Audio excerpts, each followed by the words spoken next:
ரிஷப ராசிக்கு 2026 தமிழ் புத்தாண்டு எப்படி இருக்குன்னு பார்க்கலாங்களா?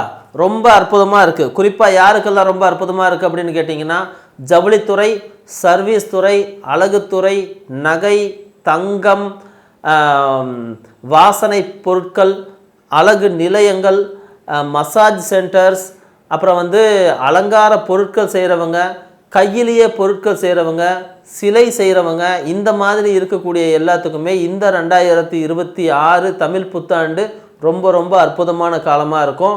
அதோடு சேர்த்து ஜவுளி கடையில் வேலை பார்க்குறவங்க, அப்புறம் சர்வீஸ் செக்டார், கால் பண்ணி ஃபோன் பண்ணி பேசுவாங்க இல்லைங்களா, சேல்ஸில் இருக்கிறவங்க, அவங்க மீடியாவில் இருக்கிறவங்களுக்கு சூப்பராக இருக்குது. இவங்க எல்லாமே ரொம்ப அற்புதமான ஒரு அட்டகாசமான ஒரு சூழ்நிலையில் அந்த காலத்தை நோக்கி தான் நகர்ந்து போயிட்டுருக்காங்க அப்படிங்கிறத நாம் புரிஞ்சுக்கணும். இந்த தமிழ் புத்தாண்டில் உங்களுக்கு பணம் சேருவதற்கு அற்புதமான வாய்ப்பு இருக்குது. நிறைய பணம் சேரும், ஆனால் கொஞ்சம் பெரிய பணமாக வரும். ஸோ ஒரு டைம் டு டைம் விட்டு விட்டு தான் பணம் வரும். அதோடு சேர்த்து வீட்டில் யாருக்காவது திருமணம் பண்ணணும் அப்படின்னு நீங்கள் முயற்சி பண்ணிகிட்டு இருந்தால் கண்டிப்பாக உங்களுக்கு திருமணத்திற்கு ஒரு வாய்ப்பு கிடைக்கும். வெளியூருக்கு எங்கேயாவது போகணும்னு நினச்சின்னா போயிட்டு வரலாம். திருமணம், குழந்தை பிறப்பு, வீடு கட்டுதல், இல்லைன்னா புதுசாக வீடு வாங்கிக்கிட்டு போகிறது, வீடு வாங்கி வச்சுருக்கிறோம் இது வரைக்கும் போக முடியலன்னா இப்போ நீங்கள் அந்த வீட்டுக்கு போகிறதுக்கான வாய்ப்புகள், இந்த மாதிரி விஷயங்கள்லாம் ஏற்படும். கல்வியில் கொஞ்சம் லேகாகத்தான் செய்யும். கல்வி சரி வராது, இல்லைன்னா கவனம் செலுத்த முடியாத சூழ்நிலைகள் ஏற்படும். இதே ஓரளவுக்கு மேலே ஒரு 25 வயசுக்கு மேலே இருக்கிறவங்க யாராவது நான் படிக்கணும் அப்படின்னு சொல்லி ஆசைப்பட்றாங்கன்னா அவங்க இப்போ போய் படிக்கலாம். அவங்களுக்கு தான் இந்த கல்வி நல்லா வரும்.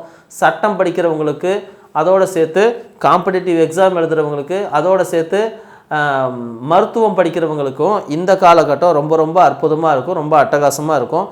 நிறைய விஷயங்கள், நல்ல விஷயங்கள் நடக்கும்.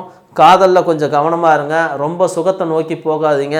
நீங்கள் ஒழுக்கம் கெட்டு போவதற்கு இந்த காலகட்டத்தில் எல்லா சூழ்நிலைகளும் உருவாகும். கொஞ்சம் ஒழுக்கமாக இருக்கவும் முயற்சி பண்ணுங்கள்.